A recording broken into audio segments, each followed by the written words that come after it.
Hola amigos del mundo de las cadenas de bloques y de las criptomonedas. Bienvenidos a Academia Blockchain.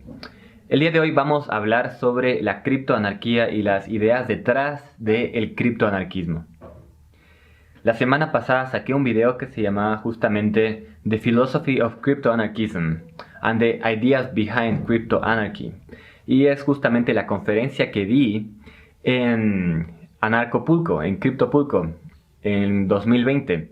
Decidimos transparentar y ser más honestos con el objetivo del canal, que es justamente una aplicación de la criptoanarquía. Justamente las cadenas de bloques remueven intermediarios y eso se puede entender como un movimiento criptoanarquista, ya van a saber por qué.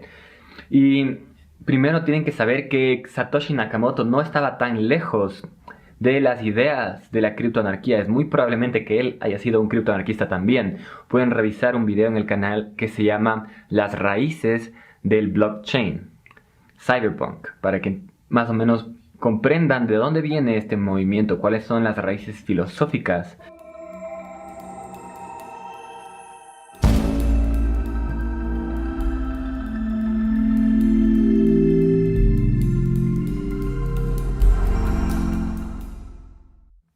Entonces, bueno, vamos a hablar ahora sobre la filosofía detrás del criptoanarquismo. Y bueno, vamos a comenzar con dos citas. Voy a utilizar la misma presentación que utilicé para la conferencia en inglés, pero esta vez lo voy a hacer en español. Recibí algunos comentarios en este video y por mensajes de que, hey, este canal es un canal en español, ¿por qué estás haciendo videos en inglés sobre temas tan importantes? Y bueno, claro, no se confundan, el español va a ser el principal idioma de este canal. Solamente cuando considere que hay temas muy importantes que deben ser hablados en inglés y que tienen que entrar en la conversación en inglés, como el video sobre la criptoanarquía, voy a poner conferencias o voy a poner entrevistas en inglés o pequeños videos en inglés. Yo sé que muchos de ustedes hablan inglés, pero bueno, siempre es bueno tener una referencia en español para poder conversar de una manera más completa, más relajada, menos estructurada como son mis videos y van a ser mis videos en inglés. Entonces, comencé con una cita que dice: el extremismo en la defensa de la libertad no es un vicio. La moderación en la búsqueda de la justicia no es una virtud. Karl Hess. Karl Hess es un filósofo libertario que se alineaba un poco hacia la izquierda y que, bueno, tiene mucha influencia del mutualismo y del libertarianismo tradicional tipo Murray Rothbard. Es muy importante leerle a Karl Hess. También hay otra frase. Observa en la política que el término extremismo se ha convertido en un sinónimo de malo, sin importar el contenido del tema. Lo malo no es que tú seas extremista. Lo malo no es sobre lo que tú eres extremista, sino que tú eres extremista. En otras palabras, consistente. Ayn Rand. Me parece una excelente frase. Lo malo no es que tú seas... O sea, lo malo no es sobre lo que tú eres extremista, sino que tú eres extremista. O sea, ya ser extremista trasciende el contenido de lo que se está hablando. Solamente ser extremista resulta malo, pero eso no tiene sentido. Si es que vamos a tachar algo de erróneo o de malo, tendría que hablarse sobre el contenido de la idea, no sobre si es extremista o no. Puede que el extremismo sea solamente un resultado de ser consistente. Me trabé un poco con esta frase, pero bueno, Ayn Rand es una filósofa muy importante y se alinea un poco más hacia la derecha, aunque no fue puramente anarquista, pero tenía unas ideas muy poderosas, por así decirlo. Bueno, entonces vamos a comenzar la presentación con la idea de que yo tengo armas. Tengo dos armas. Y si es que yo tengo dos armas, podemos firmar un acuerdo.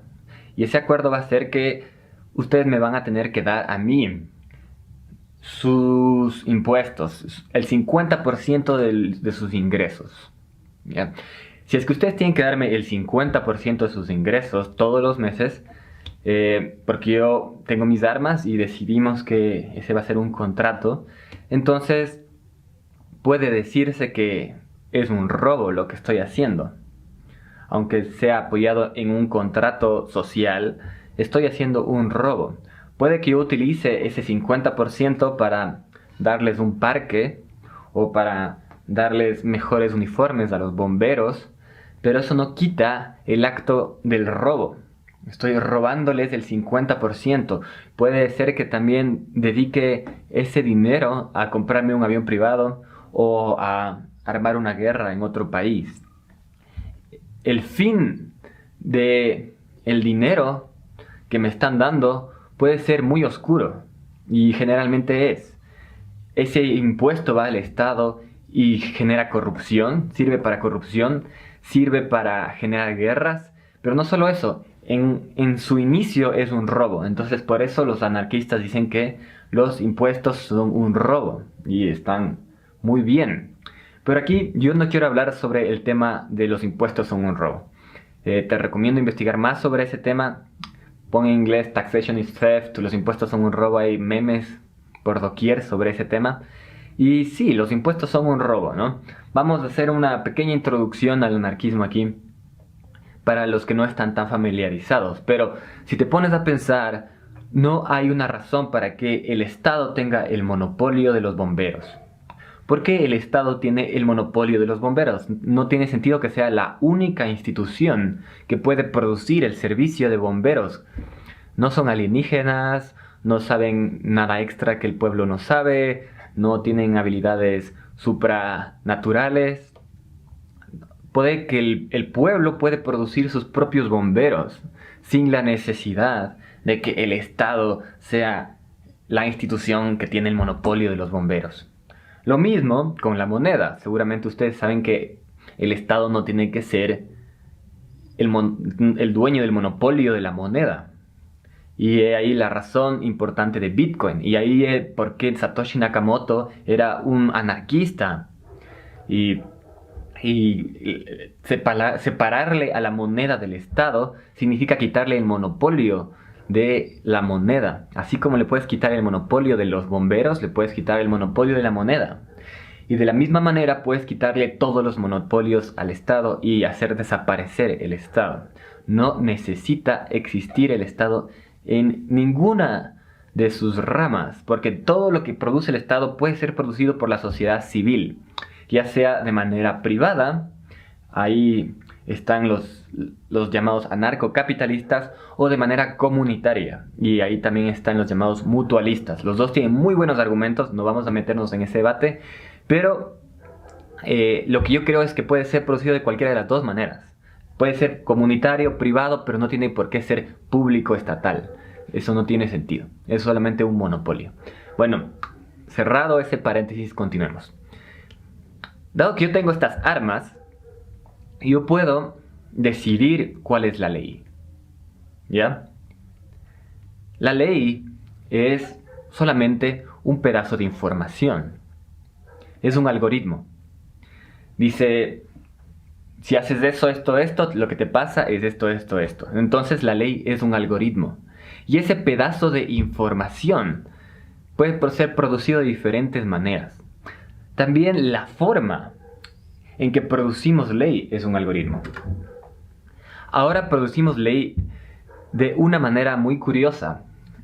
Elegimos a unas personas que se sientan en un cuarto y escriben ese pedazo de información que es muy importante, que es la ley.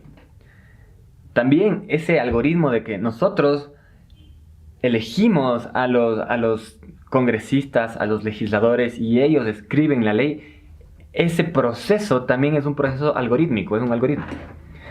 Entonces, lo que hay que pensar es que nosotros tenemos un ritual cada 4 años que nos ayuda a creer en que todos nosotros tenemos poder sobre la producción de la ley. Cada 4 años ponemos un papel en una caja y luego creemos que elegimos a esas personas que se sientan en ese cuarto muy importante y que escriben la ley. Creemos que tenemos poder sobre la ley porque votamos. Ese acto de votar es un ritual que nos convence de que tenemos poder. Es un ritual de poder. Aunque en verdad no nos da poder, es un ritual que nos convence que nos da poder. Hace muchos años teníamos otra forma de entender el poder. Nuestra psique tenía otra forma de entender el poder. Ahí se ve.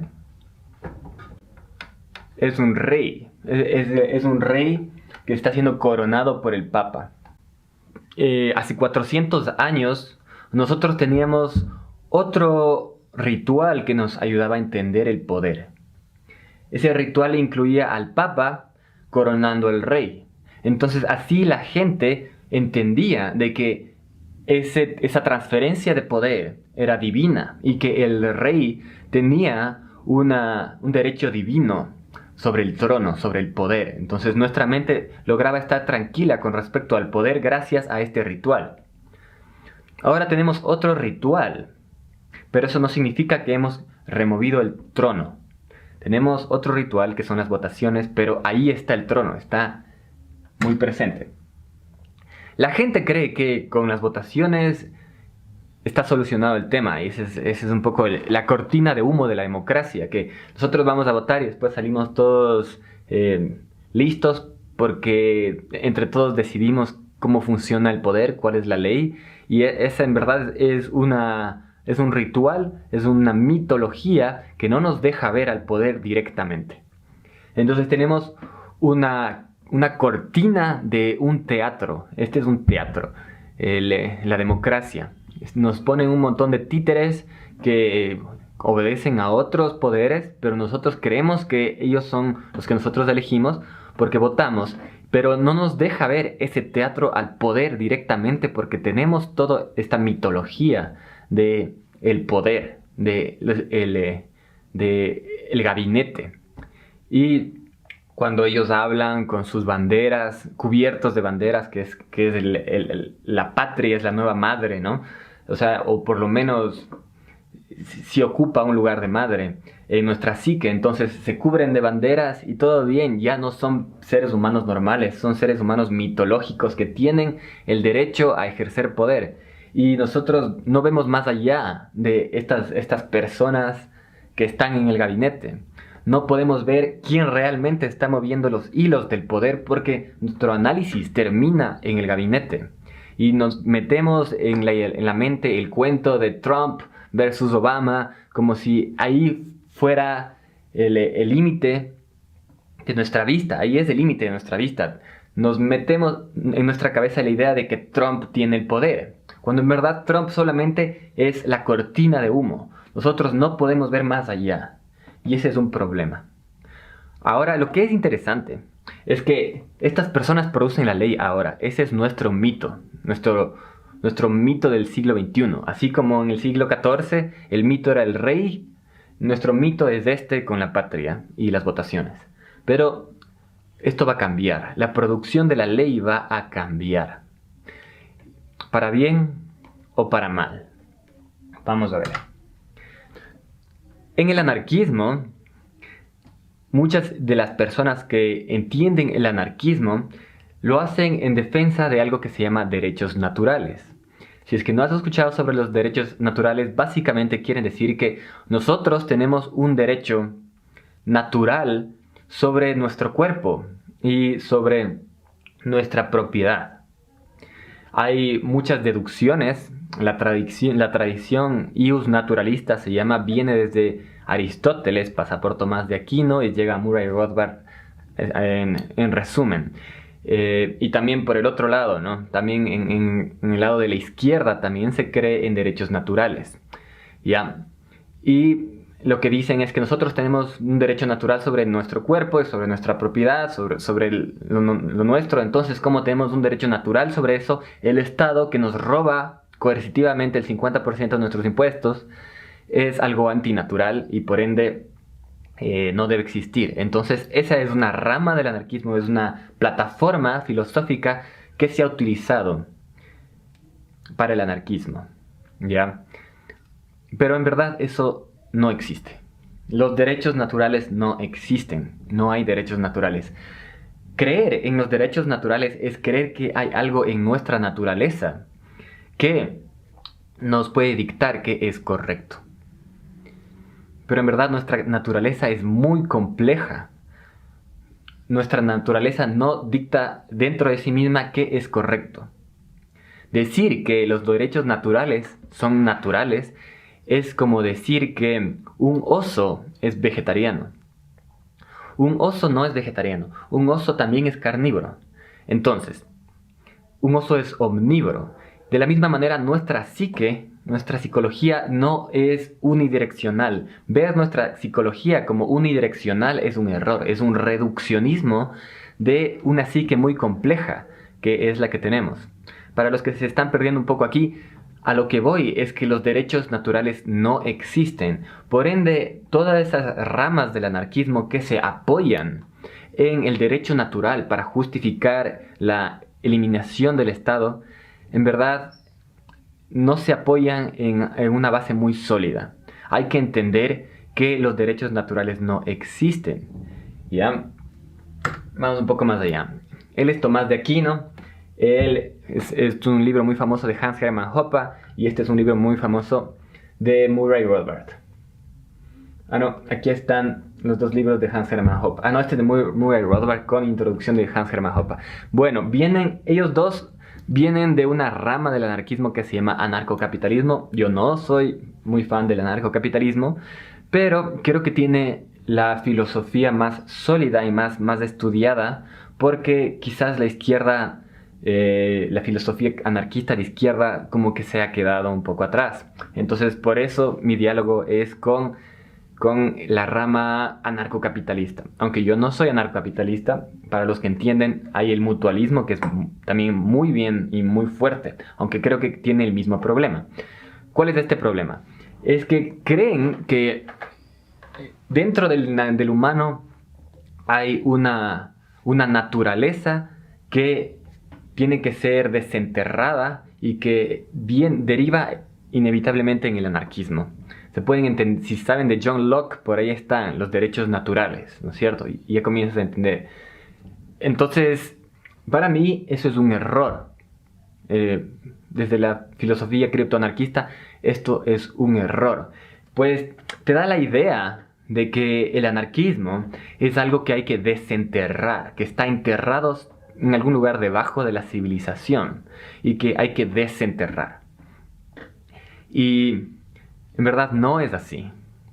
En verdad la psicología humana es muy compleja y ellos utilizan la razón para deducir estos derechos naturales. Pero el uso de la razón es opcional y además que la razón en sí misma es difusa. La razón puede decirle a un psicópata que lo mejor que puede hacer es matar a todos los judíos, ¿ya? La razón no hay una razón correcta.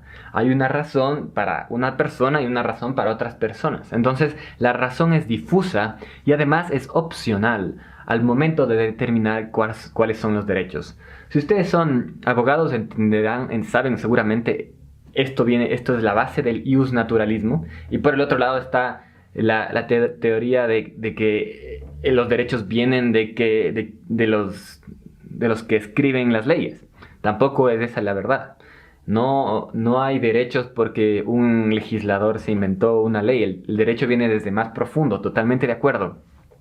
Pero no viene directamente de la naturaleza humana. La naturaleza humana es compleja y caótica. Entonces no se puede pensar que el anarquismo es la forma natural del humano. En verdad, el humano es caótico. Nosotros somos agresivos y la guerra está dentro de la naturaleza humana. Nosotros generamos guerra. Entonces los derechos vienen de una lucha de poder. La esclavitud fue legal, el colonialismo fue legal, el apartheid fue legal. La legalidad viene de una lucha de poder. Entonces, las leyes, el derecho, vienen de una lucha de poder y el objetivo del anarquismo debería ser descentralizar el poder.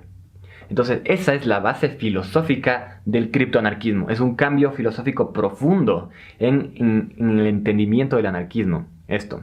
Si es que ustedes han leído a Michel Foucault, creo que él apunta mucho más acertadamente a las raíces del derecho que las otras ramas anarquistas. Aunque Michel Foucault, obviamente, en un tema de ya política se queda atrás. Pero en el tema filosófico del poder y del derecho creo que está muy acertado. ¿Ya? Sí, entonces aquí vamos a hacer un análisis más profundo y me voy a meter un poco. Me voy a ir por las ramas un poco más. ¿Qué significa esto? Significa un cambio en la forma en que conceptualizamos el anarquismo. El anarcocapitalismo cree que la solución es privatizar todo y que con eso nos deshacimos del Estado y que perfecto, todo bien. Está bueno privatizar todo, seguramente habrían algunas cosas que mejorarían. Porque el Estado en sí es una institución ladrona, ineficiente y mentirosa, falsifica sus datos. Entonces no puedes tener una especie de medida de la efectividad del Estado, porque por todos lados es lo peor que puede pasar el Estado. Entonces la idea es privatizar todo. Eso es lo que dicen los anarcocapitalistas. Los mutualistas dicen, ¿sabes qué? No, hagamos cooperativas de todo. También, está bien. Pero el foco filosófico está mal. El foco filosófico debe ser descentralizar el poder. Donde quiera que esté centralizado. Entonces, ExxonMobil, Facebook tienen mucho poder, más poder que muchos estados en este gobierno.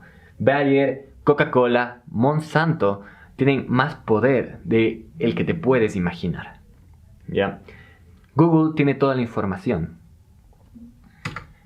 Entonces hay que hablar sobre otro paradigma del anarquismo que le veo un poco más sencillo y también muy profundo, quizás más poderoso por eso, por su sencillez. Dice el voluntarianismo. Hay gente que no se identifica ni con el anarcocapitalismo ni con el mutualismo, sino dicen, ¿saben qué? Si todo fuera voluntario, tampoco existiría el Estado y fuera mejor. Porque los impuestos no son voluntarios. Si es que una comunidad se reúne y juntos quieren voluntariamente hacer un fondo y quieren pagar por el parque, entonces está bien. Y bueno, aciertan bastante los llamados voluntarianistas y está bastante bien el voluntarianismo. ¿Ya? Espero que me sigas hasta ahora. Si es que tienes cualquier pregunta sobre el anarquismo, ponla en la zona de los comentarios, conversemos directamente. Yo he dado conferencias sobre esto en varios países y sé que hay muchas dudas al respecto. O sea, puedo generar dudas por cualquiera de los ámbitos, ¿ya? Pero vamos a enfocarnos en uno, en la idea del voluntarianismo. También creo que tiene un problema muy grave, y es que, ¿qué es voluntad? ¿Qué es voluntad? ¿Es la matrix voluntaria? ¿De dónde viene la voluntad? Ni siquiera los psicólogos y las teorías psicológicas más avanzadas saben de dónde viene la voluntad. Entonces toda esta idea del voluntarianismo se vuelve un poco endeble. ¿Por qué? Porque llevada a su máxima expresión, el voluntarianismo no soluciona todos los problemas teóricos. Y también el voluntarianismo generalmente se piensa en términos de la isla de Robinson Crusoe. Si es que estuviéramos en la isla de Robinson Crusoe y tú quieres intercambiarme algo con algo que yo tengo y voluntariamente hacemos el intercambio, todo bien. Y de ahí sale la idea del anarquismo voluntarianista, porque en un mundo donde todo fuera voluntario, no necesitaríamos del Estado y las transacciones fueran voluntarias. Suena muy bien, pero no vivimos en la isla de Robinson Crusoe. Vivimos en un mundo en donde la agresión ya fue iniciada. Vivimos en la mitad de una guerra. Hay algo famoso que se llama el principio de no agresión, que es la base del voluntarianismo. Ese principio de no agresión toma en cuenta un mundo en el que todos estamos viviendo en una isla de Robinson Crusoe, donde todo es voluntario, pero en el mundo real, la agresión ya fue iniciada. Vamos a ver unos ejemplos más exactos, más concretos sobre esto. En un mundo voluntarianista, donde todo sea voluntario, un billonario puede comprarse voluntariamente una isla y voluntariamente puede adquirir todo el uranio que pueda y voluntariamente puede construir todas las bombas atómicas que quiera. En el mismo mundo voluntarianista, un billonario puede comprarse el Everest y partirle por la mitad. O una corporación puede voluntariamente vigilar a todos nosotros. Entonces se comienza a entender que el voluntarianismo no es suficiente. Suena bien, es bonito, es un avance, pero no es suficiente. El anarcocapitalismo no es suficiente. Privatizar todo, remover el Estado está bien, pero no es suficiente. Se requiere un paso más para llegar a un anarquismo más coherente. Ahora regresemos a este pedazo de información muy importante que se llama ley. ¿Ya? Ahora producimos la ley de una manera muy ridícula, centralizada, mitológica a través del gobierno. Producimos la ley en este proceso de elegir a los legisladores y confiar en ellos. Pero podemos también cambiar la forma en que se produce la ley. De todas formas, la ley es solamente un pedazo de información. Entonces, podemos darle a Facebook la producción de la ley, ¿ya? Y dejar que Facebook expanda sus términos y condiciones. Eso no soluciona el problema. También podemos darle la producción de la ley a agencias de seguridad, a aseguradoras, por ejemplo. Y privatizar la ley en aseguradoras y confiar que el mercado va a hacer que la mejor ley sobreviva o que la mejor ley sea la que todo el mundo contrata. Entonces confiar en el mercado y en las aseguradoras. Esa es la teoría de David Friedman, el hijo de Milton Friedman, de Hans Hermann Hoppe y de la gente del lado de los anarcocapitalistas que hablan sobre la producción de la ley. Lamentablemente, las otras ramas del anarquismo no tienen un análisis tan profundo como el anarcocapitalismo en cuanto a la producción de la ley. Pero aún la respuesta anarcocapitalista sobre la producción de la ley es insuficiente. Porque darle la producción de la ley a las aseguradoras o a las corporaciones gigantes tecnológicas en verdad no soluciona el problema. Porque esas corporaciones tienen muchísimo poder. Solo estamos cambiando quién se sienta en el trono. Y estamos confiando ciegamente en un proceso de mercado que en verdad se sitúa en la isla de Robinson Crusoe. Pero en el mundo real esas corporaciones han nacido y el mercado ha nacido de una manera muy mafiosa. O sea, esas corporaciones existen gracias a la influencia del Estado, a la influencia de patentes, a la influencia de algo que en inglés se llama public domain, a la construcción de carreteras enormes que les benefician como a Walmart. Entonces, la producción de la ley no puede estar en manos de estas corporaciones. Lo más probable es que se cartelicen. Recuerden que puede que haya una ilusión de elección. Nosotros creemos que elegimos entre Coca-Cola y Pepsi, por ejemplo, pero puede que los dueños de las acciones de Coca-Cola y Pepsi sean los mismos y que la mesa de directores esté controlados por el mismo poder. Entonces el mercado nos da una ilusión de separación de poder.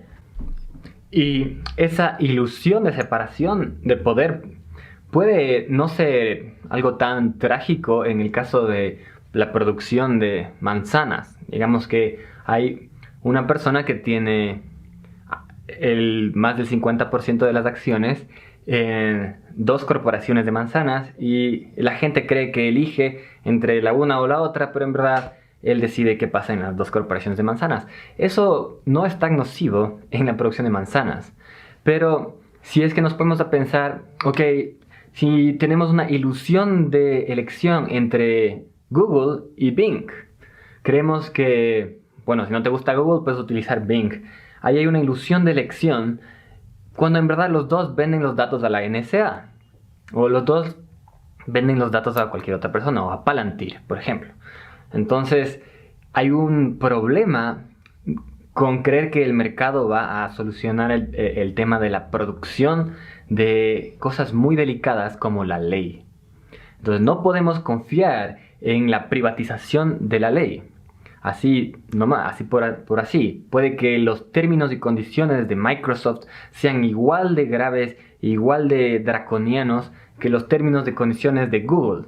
Y que un individuo cree que puede elegir entre las dos, pero en verdad las dos están manejadas por una mesa de directivos que puede estar controlada por una misma motivación. Entonces, confiar en el mercado para la producción de la ley es un error. Entonces, la visión anarcocapitalista de la producción de la ley es un error, de la privatización de la producción de la ley, o por lo menos es insuficiente. Hay que descentralizar el poder detrás de la producción de la ley. Entonces, continuemos y hablemos sobre la acción. Y es que por suerte la ley es solamente un pedazo de información. Y ahora tenemos una forma de producir información de manera descentralizada y de guardar la información en una base de datos distribuida y resistente a la censura.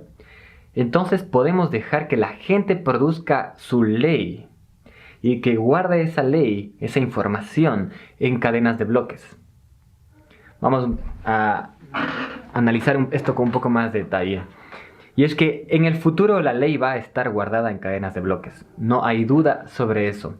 Porque las cadenas de bloques son bases de datos compartidas. Entonces son bases de datos resistentes a la censura. Y pueden ser mejores en el momento de guardar información delicada, que nadie tiene que mover y aplicar a su manera. Entonces, la ley va a estar guardada en cadenas de bloques. Pero pueden ser cadenas de bloques fascistas. Vamos a adentrar un poco sobre esto. Y es que Xi Jinping, el presidente de China, ya anunció en diciembre que va a utilizar cadenas de bloques para su gobierno. Y es que la ley puede ser utilizada para los gobiernos o para transformar los gobiernos actuales, el Estado como lo conocemos actualmente, en algo más. Y eso es lo que va a pasar. Imagínense una cadena de bloques en donde sea permisionada, obviamente, solo las personas que tienen un nodo pueden escribir y pueden leer. Entonces, esta cadena de bloques permisionada tiene un nodo en las Naciones Unidas, otro nodo en la Unión Europea, otro nodo en la OTAN, otro nodo en los bancos más importantes, y solamente esos actores tienen acceso a esta cadena de bloques. Ahí se puede guardar una ley internacional, pero eso no significa que se haya descentralizado el poder sobre la ley. Tenemos dos aplicaciones de esta tecnología que son diametralmente opuestas. La una es una cadena de bloques donde se guarde una ley fascista, que sea una cadena de bloques permisionada y cerrada, y los contratos inteligentes sean fascistas, y que los seres humanos comunes no tengan ninguna forma de decidir nada y no puedan ni siquiera leer bien esa cadena de bloques, como lo que pasa con Bitcoin, pero eso es otro tema. Ya me fui por las ramas. Pero bueno, también tenemos otra opción, y es dejar a la gente producir su propia ley en cadenas de bloques que sean realmente abiertas y transparentes y que cualquier persona pueda entrar y participar corriendo un nodo, ¿ya?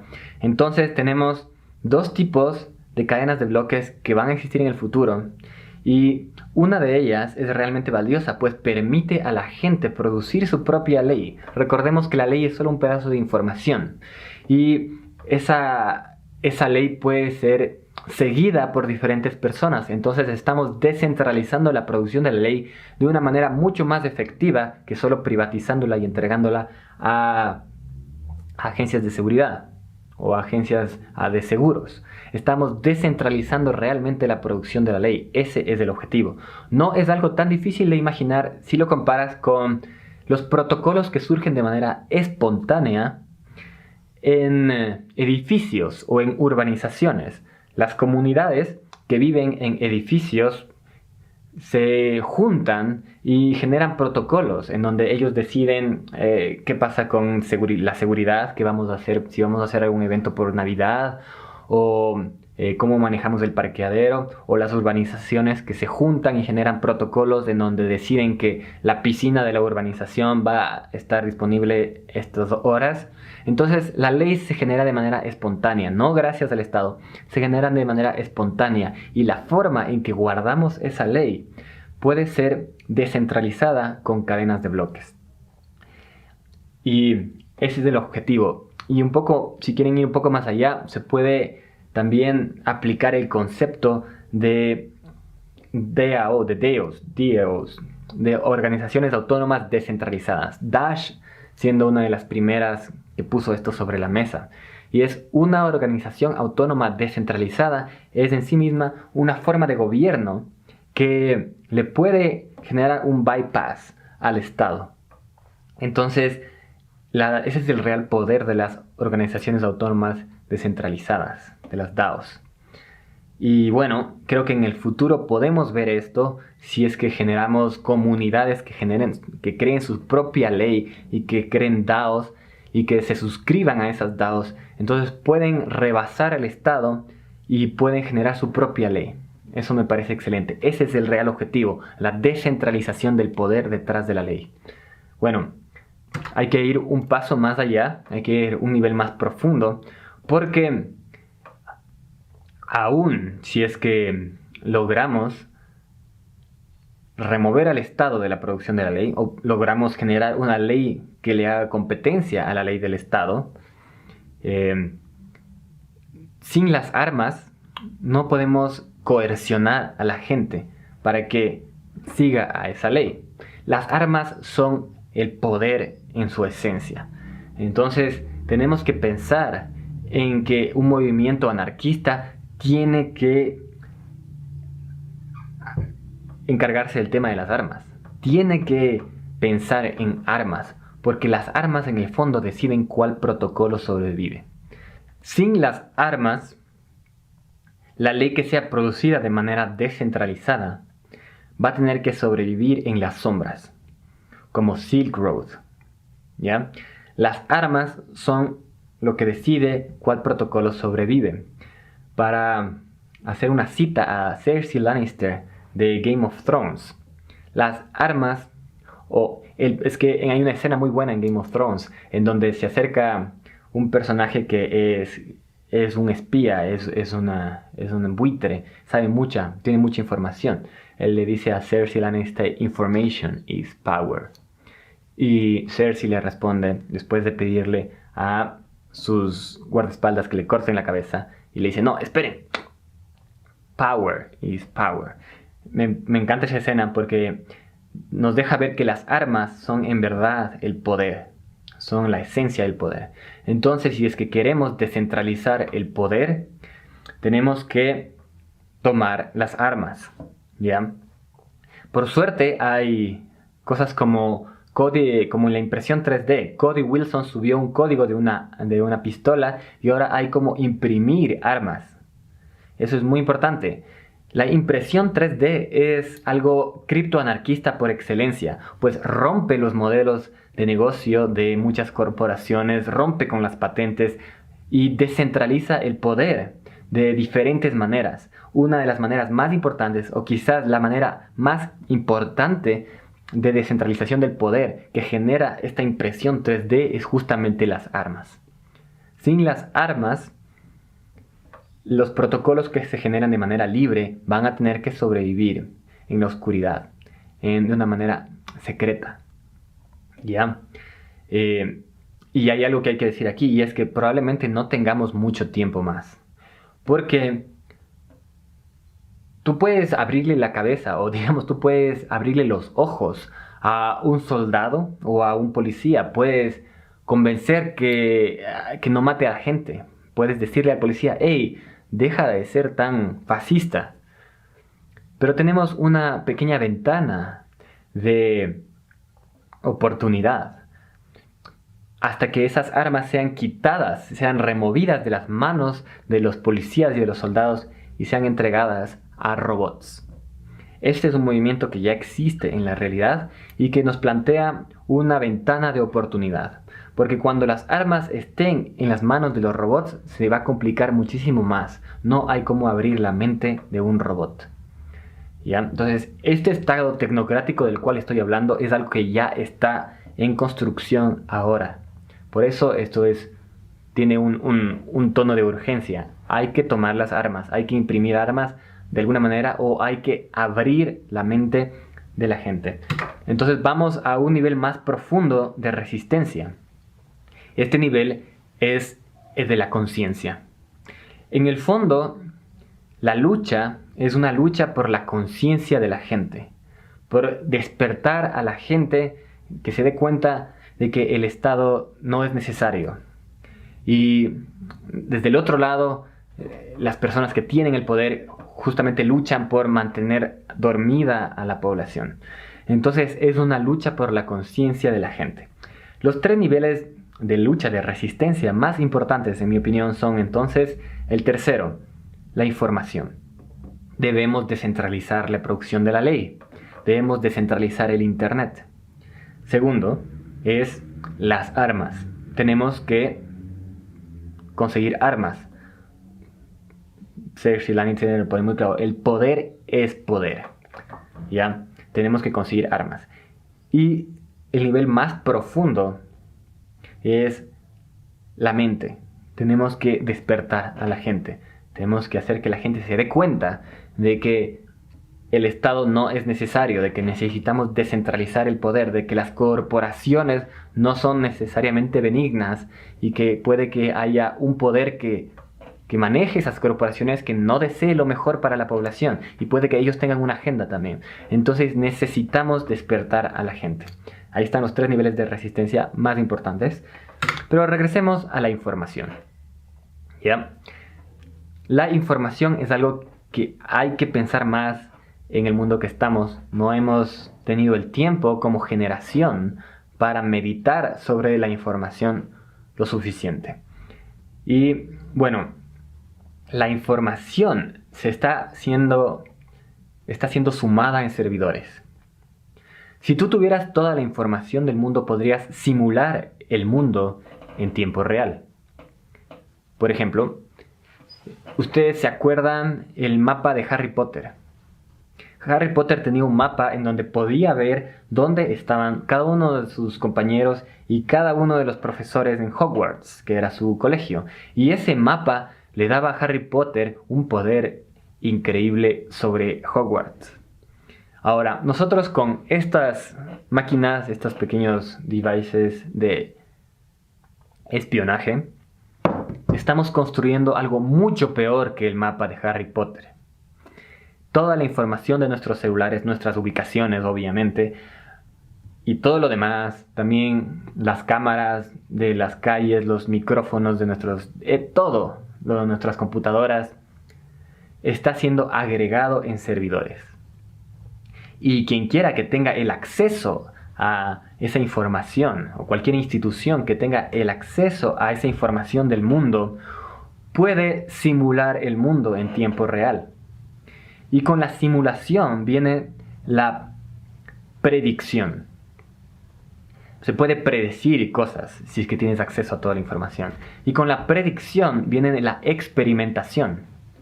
Puedes, por ejemplo, generar miedo en la población y ver si la diriges a algún lado. Puedes cambiar el muro de las personas, el muro me refiero al muro de Facebook, y ver cuál es el efecto que tienes. Entonces con la predicción viene la experimentación y el control. Predicción, experimentación, control. Eso va junto. Y no solo eso, si es que toda la información está siendo sumada en servidores, eso significa que el conocimiento también está siendo centralizado. Porque los que tienen acceso a esa información sobre el mundo tienen acceso a un nivel de conocimiento sobre la raza humana, sobre lo que sucede en el mundo, que es órdenes de magnitud mayor que el conocimiento de una persona que solamente envía información y no sabe toda la información del mundo.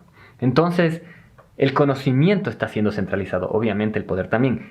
Que el conocimiento sea centralizado es algo muy peligroso, porque puede darse un descubrimiento, puede suceder algo, puede entender la persona o la institución que esté sentada sobre ese puesto del arquitecto de Matrix. ¿Han visto el puesto del arquitecto? El arquitecto tiene toda la información de la Matrix. Él conoce muy bien cómo funciona la psique humana. Puede manipularla como quiera. Entonces, ese es un problema muy grande. A los que les gusta la literatura, lean El Aleph de Borges. Bueno, entonces se entiende la importancia de la filosofía del código abierto y de la ciencia abierta. Se llama Open Science en inglés. ¿Ya? La única forma de solucionar este dilema de la información concentrando el poder es que la información pública tiene que ser pública. Todos tenemos que tener acceso a la información pública. Y la información privada tiene que ser realmente privada. Solo así se puede congelar a la información o a la producción de la información de una manera que no centralice el poder. Para lograr eso tenemos que descentralizar el Internet. Y eso no es fácil. Para descentralizar el Internet necesitamos todo lo contrario a lo que está sucediendo ahora, que es esto de 5G, del 5G. Necesitamos Mesh Networks. Se llaman Mesh Networks. Si no los conoces, te recomiendo que googlees o que pongas en DuckDuckGo mejor Mesh Networks. ¿Ya? Encima de esas Mesh Networks, que son redes que comparten Internet de manera no centralizada, necesitamos economías que funcionen de manera descentralizada. Para lograr montar una economía descentralizada que no pase por el Estado, como generalmente pasa ahora, necesitamos criptomonedas realmente privadas. Para tener criptomonedas realmente privadas necesitamos intercambios descentralizados y la tecnología de las criptomonedas privadas. Por eso este canal ya no es fan de Bitcoin, este canal es fan de Monero y de las criptomonedas que realmente apuntan a ser fungibles y privadas. Porque las otras solamente son una herramienta de vigilancia más. Peor si es que son custodiales. Entonces necesitamos economías descentralizadas sobre Mesh Networks, y esas economías descentralizadas van a utilizar, o espero, criptomonedas privadas, y eso no funciona sin intercambios descentralizados. También necesitamos aplicaciones descentralizadas sobre un Internet descentralizado. Eso no es tan difícil. Se puede lograr con dApps, con blockchains. Eso es muy interesante. Se pueden generar aplicaciones de reputación y eso puede ir de la mano con la ley descentralizada. Se pueden generar todo tipo de aplicaciones de compartir carros, por ejemplo. También hay algo muy, muy importante y se llaman Open Source Investigations. Aquí tienes que seguir a un periodista que se llama James Corbett. Él tuvo el gusto de conversar con él largo en México. Él trae adelante una idea, por lo menos yo creo que es el primero que trae adelante una idea que se llama Open Source Investigations. Y es que colaboración en investigación periodística es una muy buena manera de derrotar a los medios de comunicación masivos que nos venden guerras. Entonces necesitamos un Internet descentralizado que vaya de la mano de un periodismo descentralizado, de cosas como Open Science, ya lo dije. Y bueno, todo eso es un movimiento que puede ser identificado como criptoanarquismo, que es una acción hacia el anarquismo. Es algo que va paralelo, que tiene mucho que ver con otra rama del anarquismo que se llama agorismo o counter economics, y que creo que va muy de la mano el criptoanarquismo con el agorismo. ¿Ya? Te recomiendo que revises el agorismo. Agorismo viene de Ágora, que era este lugar en Grecia donde se comerciaba y se generaban mercados grises a la sombra del Estado, a la sombra de la mano del Estado. Bueno, continuando con el criptoanarquismo. Entonces, eso es lo que necesitamos. Necesitamos un Internet descentralizado y lo necesitamos ahora. ¿Por qué? Vamos a tener un poco de perspectiva. Ahora, el por qué requiere que tengamos un poco de perspectiva sobre el mundo. Y es que, miren,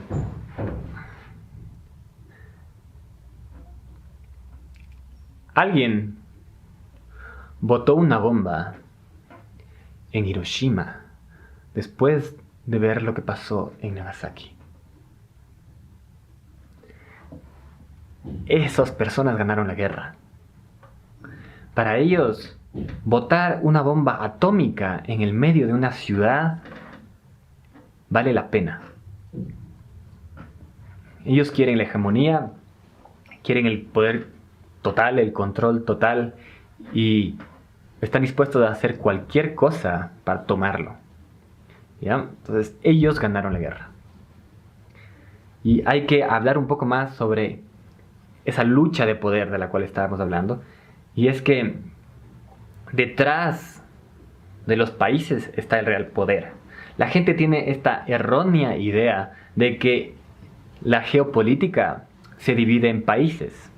La geopolítica no se divide en países. Detrás del velo de los países están tradiciones que luchan por este mundo como si fuera su tierra prometida. ¿Ya? Entonces, es una ficción creer que lo que luchan son países. Detrás hay tradiciones que luchan por esta tierra. Hay una lucha por esta tierra. Y bueno, si tomas eso en cuenta, te das cuenta que es un velo muy grande el de los países. Creemos que Estados Unidos está en guerra contra esto. En verdad no. En verdad hay ejes más grandes, y detrás de esos ejes hay mafias, y detrás de esas mafias hay tradiciones que entienden que esta tierra puede ser su tierra prometida. Y cuando se solucione ese ajedrez político, ¿ya? Si es que entiendes que esta tierra está sobre la mesa, lo que estas mafias luchan es por el control sobre todo esto, sobre la tierra, y si es que entiendes que eso es algo claro que para ellos es muy importante, son capaces de botar una bomba atómica en medio de una ciudad, entonces te das cuenta que este ajedrez político va a ser resuelto en algún punto, va a haber una guerra final. ¿Ya? Y después de que haya un ganador, el ganador va a regresar a ver a la humanidad y la va a meter en una cárcel. Va a construir una cárcel para la humanidad. Luego, con la ciudad inteligente encerrando a la humanidad, va a llegar el día en que decidan matarnos a todos. ¿Por qué? Tenemos que hablar sobre la evolución. Nosotros no somos el fin de la evolución. Nosotros somos un paso a algo más. Y quien quiera que trascienda esta existencia, esta forma de ser humana, ¿ya? Va a asesinar, va a matar a todos los demás, como hicimos con los neandertales o con la mayoría de los neandertales. Siempre hemos exterminado a todas las especies que nos han significado una amenaza. Date un tiempo más para pensar sobre esto de la evolución. Y es que hubo un momento en que éramos como bacterias y ahora somos humanos. Pero eso significa que no vamos a dejar de evolucionar. Somos una etapa en un camino hacia algo más. ¿Ya? Entonces, es lógico que vamos a seguir avanzando como especie. Lo que es interesante es que no todos, no los hijos de todos, van a pasar a la siguiente etapa de vida en esta tierra. Lo más probable es que la cúpula de poder sea la que trascienda esta humanidad. Y puede hacerlo de diferentes maneras, pero lo más probable es que esa cúpula de poder entienda a esta tierra como su tierra prometida y que esa trascendencia sea la motivación detrás de la eugenesia. La eugenesia es algo que está muy presente no solo en Hitler, sino en las élites de poder actuales. La eugenesia tiene sus raíces filosóficas en esa trascendencia, en creer que sus genes van a ser los que pasen a la siguiente etapa de vida en este planeta. Entonces, no todos, los hindús, los mexicanos, los chinos, los argentinos, todos ellos, no todos están en el plan de la élite para pasar a la siguiente etapa de vida en este planeta. Por eso la eugenesia, porque esta es su tierra prometida y hay una lucha de tradiciones por esta tierra. Entonces se entiende la motivación de la eugenesia. Ahora, la eugenesia no tiene por qué ser activada por selección natural, ni selección artificial. Puede ser activada por la extinción del resto, o la contaminación de los genes del resto, o una activación biotecnológica en los genes, o ni siquiera sea genética, puede ser algo que sea transhumano. Y ese transhumanismo sea reservado solamente para los que están en la cúpula de poder. Si es que no tenemos ciencia abierta, nos enfrentamos a una situación muy complicada. Entonces, piensa en esto de la eugenesia como algo que es normal que las élites piensen. Es algo que es comprensible. Si es que tú eres una élite y crees que esta es tu tierra prometida, entonces la eugenesia es la respuesta a tus acciones. Es lo que domina tus acciones. ¿Ya? Ahora, está bueno también pensar en qué pasó con los dioses egipcios y la civilización egipcia. Ahora es un soplido. Lo mismo puede pasar con nosotros. Y quien quiera que trascienda a la siguiente etapa de vida en este planeta, habrá efectivamente trascendido a su tradición. Habrá llevado a su tradición a la siguiente etapa de vida. Entonces, sí hay una lucha por esta tierra. Sí hay una lucha por cuál es el pueblo elegido. El pueblo son las ideas. El pueblo es la palabra del pueblo elegido.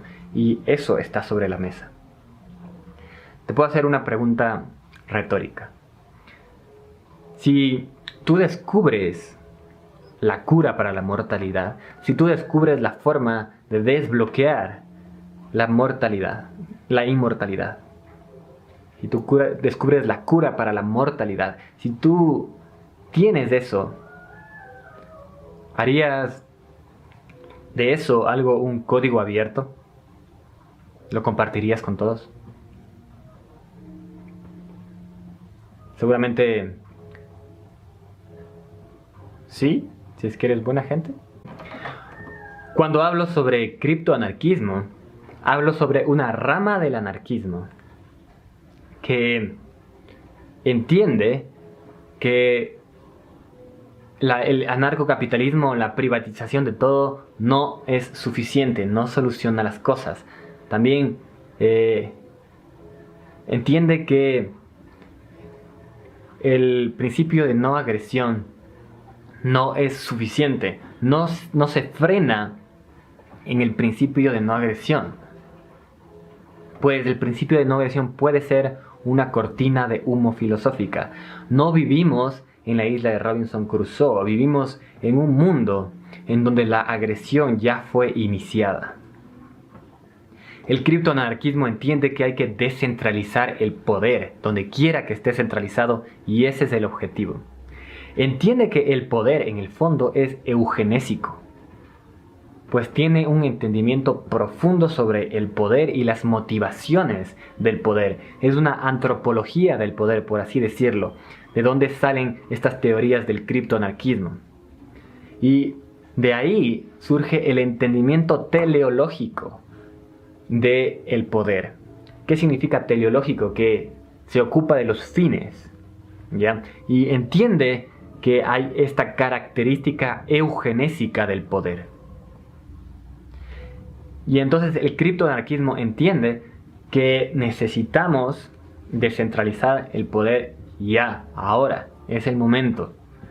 Porque después de una guerra final, o si quizás tal vez ya se solucionó ese tema, los que estén en la cúpula de poder van a construir una cárcel para la humanidad y luego lo van a extinguir. Y luego van a pasar ellos a la siguiente etapa de vida en este planeta. Entonces hay una extinción sobre la mesa. Y solamente la descentralización del poder nos puede ayudar, nos puede generar una puerta. Y solamente la tecnología nos va a dejar descentralizar la ley. Entonces, el criptoanarquismo entiende que la tecnología es la herramienta que tenemos que utilizar para descentralizar el poder. Y entiende que podemos descentralizar el poder y generar un candado de descentralización. Y evitar que el poder se vuelva a centralizar. Y ese candado de descentralización puede darse con cadenas de bloques, con otras tecnologías, con criptografía y obviamente con las otras etapas con impresión 3D y con obviamente una lucha en la conciencia de la gente. Ese es el criptoanarquismo. Es una rama del anarquismo que obviamente entiende que está parada sobre hombros de gigantes. Y creo que entiende el anarquismo de una manera mucho más excisiva que las otras ramas del anarquismo. Pero también entiende que es una acción, que es algo que es una acción como el agorismo. Y bueno, sin entrar en más detalles, saben, nunca he compartido estas ideas con tanta profundidad. Este es el primer video que publico en donde comparto esto con tanta profundidad. He dado conferencias, pero no he generado algo grabado. Y bueno, seguramente está largo. Si es que llegaste hasta acá, bueno, te felicito. Y también yo sé que siendo un tema tan complejo el anarquismo, sin duda dejé algunos cabos sueltos. Podemos conversar. Conversemos sobre cualquier tema que se te ocurra acá en la zona de los comentarios o en cualquiera de nuestras redes sociales. Yo te mando un gran abrazo.